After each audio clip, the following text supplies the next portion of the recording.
This old International here, awesome truck.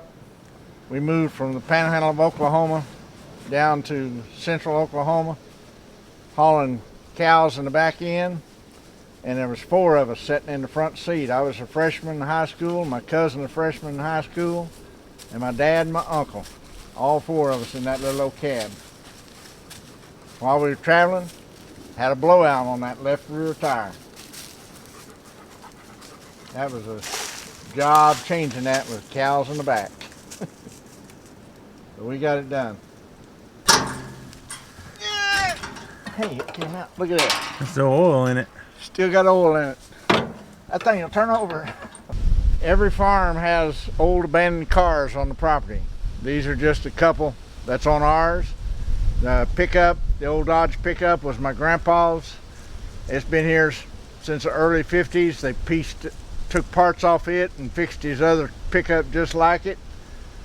The other Chevy over there with suicide doors, I don't know what year it is. Been here ever since I was born, I do believe.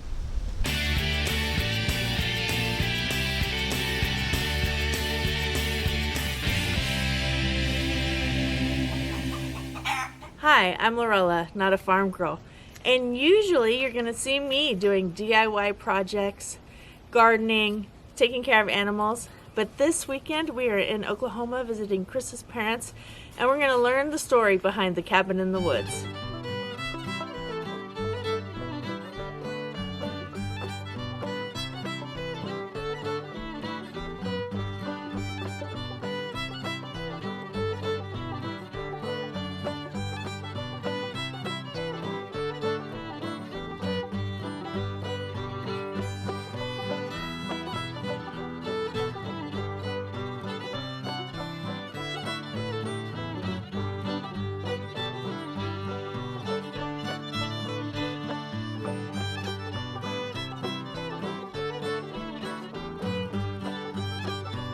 Welcome to the cabin in the woods. I was 69 years old. We moved here Christmas Eve. We arrived Christmas Eve in 2015, and I started building in January.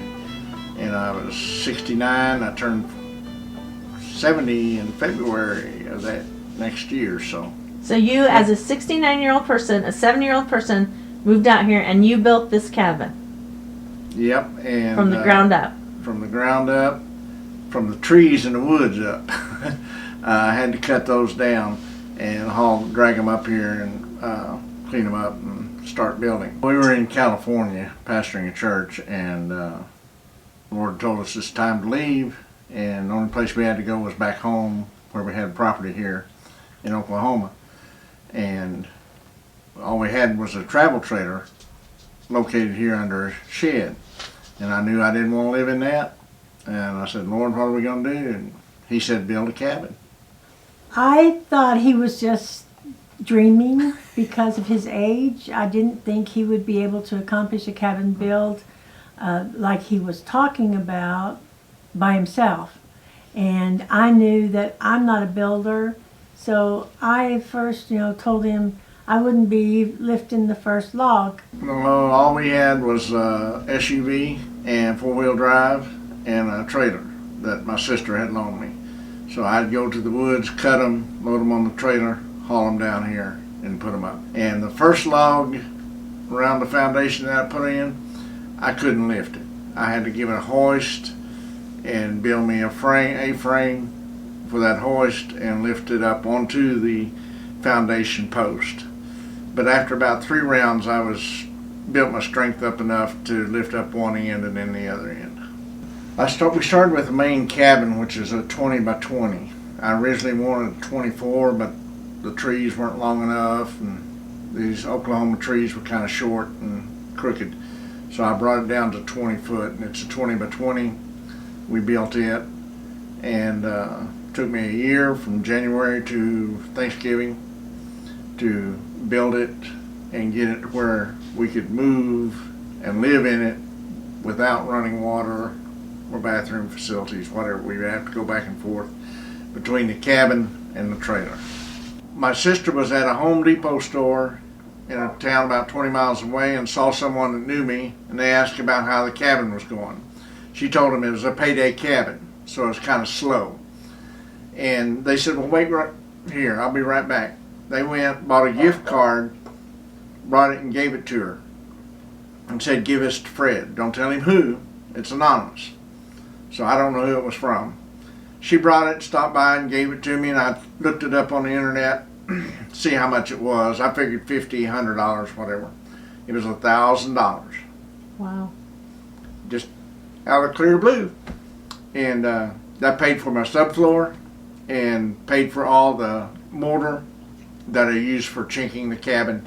It finished it up in here for us to be able to live in it.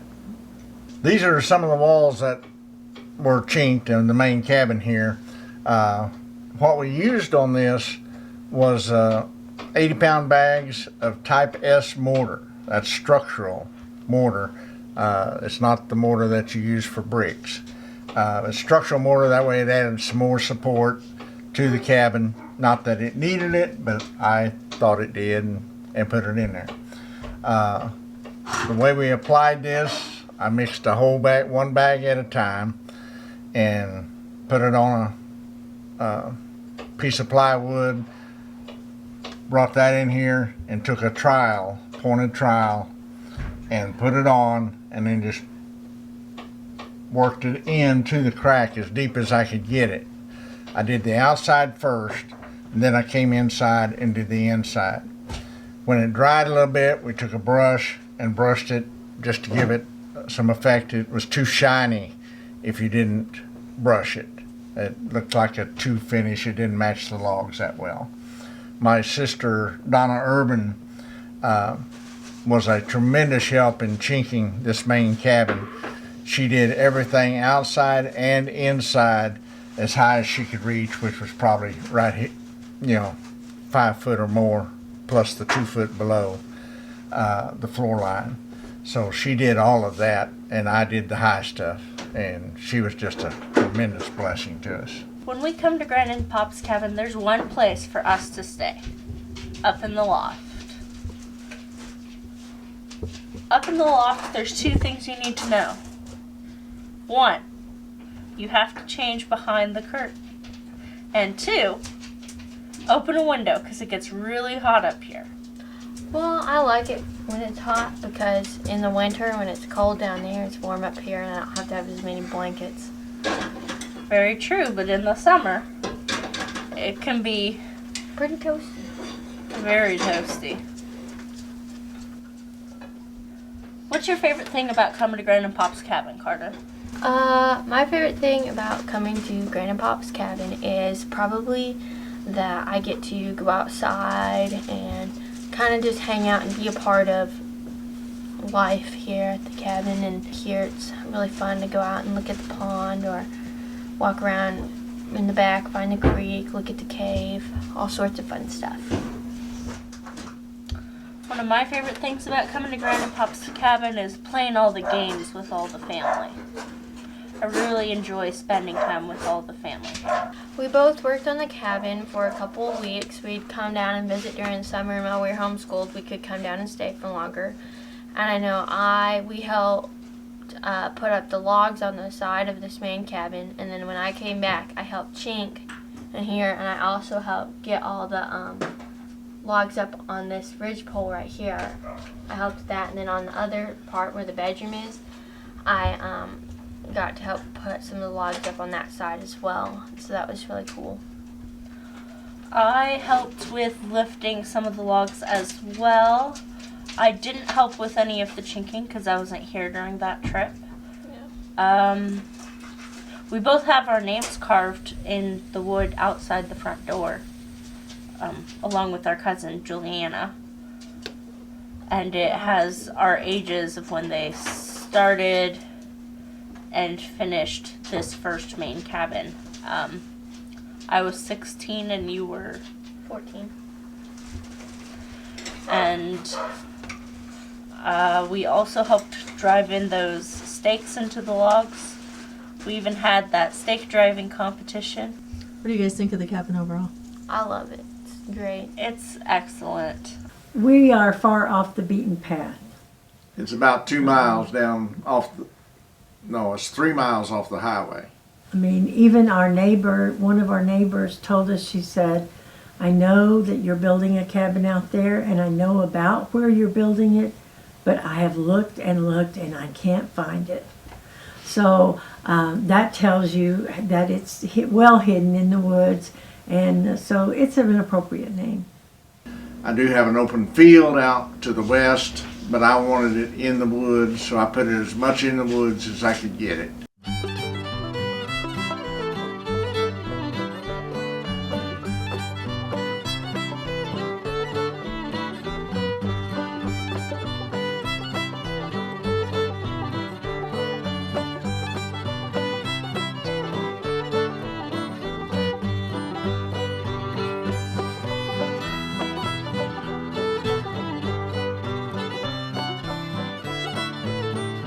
But then after this project, the 20 by 20, I started the bathroom, a hall, and a laundry room and a back porch. That took me another year, from January to December, to get it completed. But to complete it, that bathroom, you know, was very expensive. Well, a year prior, we had gone to her mother's in Louisiana to visit, and in Texas, someone ran in the back end of us in our car. The insurance company paid all the bills except one. They didn't pay that bill, and we got notices, and so I called them up and said, look, do I have to call a lawyer to get you to pay this one bill? And got an answering machine, of course. They called me right back and said, no, we will pay you, and we will send you a check for $3,000. That took care of our bathroom, totally completed it. All the flooring in the bathroom was donated. The doors, the nice doors for our bathroom and laundry room, were all donated. When we started building the bathroom and the laundry room, the youth group from our church wanted a project, and they asked if they could come out and spend one whole day here working on the cabin with us. So they came and spent the day. We had food, and they did a lot of the work. The young men put up logs that day. Later, another couple from our church came and helped with putting the mortar between the logs in the bathroom. This is in our bathroom at the cabin in the woods, and something kind of unique and special is our towel rack is a doorknob. This came off of my mom and dad's old house, out of their house, and it was spray painted, and I left it on a shelf, on a bookshelf for a long time, but then I said, hey, that'd make a great towel holder. One of my favorite stories has to do with the sink in the bathroom. When we were in California, we had a home that we remodeled extensively, and we purchased a Kohler sink that was hand painted with tulips, and the story of the tulips painted in the sink. And we had to leave that behind when we left there. And so when we got here and we started talking about a sink, we were looking on Marketplace to see what kind of sink we could find that we could afford. And I was sitting in the living room one evening, and I told my husband, I said, you know, I'd really love to have a sink like a tulip sink like the one we had in California. But that sink was very expensive. We just kind of laughed and said, well, we know we certainly can't afford that now. I was looking on Marketplace, I kept scrolling down, and I came across pictures of a tulip sink exactly like the one we had in California. And the lady told us, she said, we would have to take the cabinet with the sink, but that the cost would be $60. And we couldn't believe that she would give it to us for that price, because she told us she knew what the value of the sink was. And we couldn't understand why she was selling it so cheaply, but basically she was paying someone to move that cabinet and sink out of her house, and that was the cost that she wanted covered. So we drove to Edmond and we purchased the sink, and we have exactly the sink that I wanted. I know that that was the provision of God for my life, because He loves me. He wanted me to be happy. He wanted me to have what I wanted to have in my cabin, and I appreciate that so much. I'm so thankful. Another item that we have in the bathroom is where the sink you heard about. But the cabinet underneath was my grandmother's kitchen sink. She had a kitchen sink in it, and I just took made a cedar plank top for it, and put polyurethane high gloss on it, and put our sink in it. But that cabinet is 1920, so it's a pretty old cabinet, and we did not refinish it or anything. I just left the peeled paint and same hinges, same doorknobs on the cabinet underneath every bit, and that's our bathroom sink vanity, and it has worked out fantastic. I picked up whittling from my grandpa and Cruz, and all my uncles used to sit around on the holidays and whittle. It really takes an artist to whittle, and I'm not an artist. I make a few things, comes to my mind. Most of the time I'm just whittling on my break time and prayer time. I whittle. But every now and then I start whittling and I see a piece. Oh, this will make a good Bowie knife, and I usually take a pencil and draw it out and then whittle it. But like I said, I'm not a real artist, and to make things you got to be an artist. So I just whittle, and it makes good tinder for the fire, building the fire in the fire in the wood stove.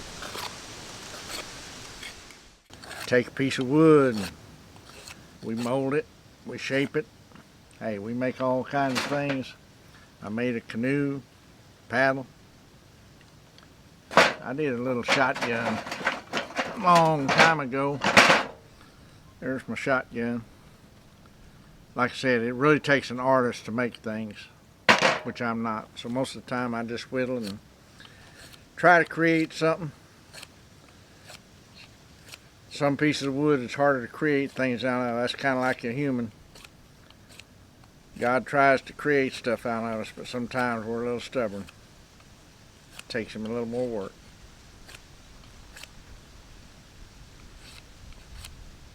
Gotta get rid of them knots. One day I had gone to Home Depot to pick up some more mortar for the cabin, and on the way back I passed up a road that leads to some family and friends, and I'd been planning to go by and see them, but I'd just been putting it off, and I passed it up, and the voice of the Holy Spirit told me, look, turn around and go see these people. Oh, okay. So I turned around and went and saw them and stopped by their house, and in the process of talking and visiting with them, I mentioned that their old home place across the street was still there. I was surprised. I thought sure it had fallen down by now. It was a house that was built back in 1915 or whatever. And they said, yeah, it's still standing, but we've been planning to burn it down or have it bulldozed down, one or the other. I said, what? That's got good lumber and good stuff in it. And he said, yeah, I know, but we just need to get rid of it. It's an eyesore. I said, well, I will volunteer to tear it down if I can have the wood and lumber. It took him almost 2 weeks going over there, at least 5 or 6 hours each day.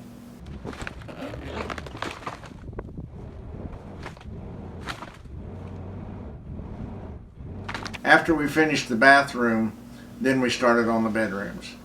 And that was another year project. And it's going to be about a year and 4 months altogether on the bedrooms. One of the things that I suggested was that we would whitewash the floorboards that came out of that cabin that the house that he tore down, and instead of, they were dark brown because they were aged, and so we whitewashed all of those to make them a lighter color and used those for the ceiling in our bedroom and lightened it up. The guest room, and that lightens it up a great deal. So that was one of the main things that we have done to make it a little lighter.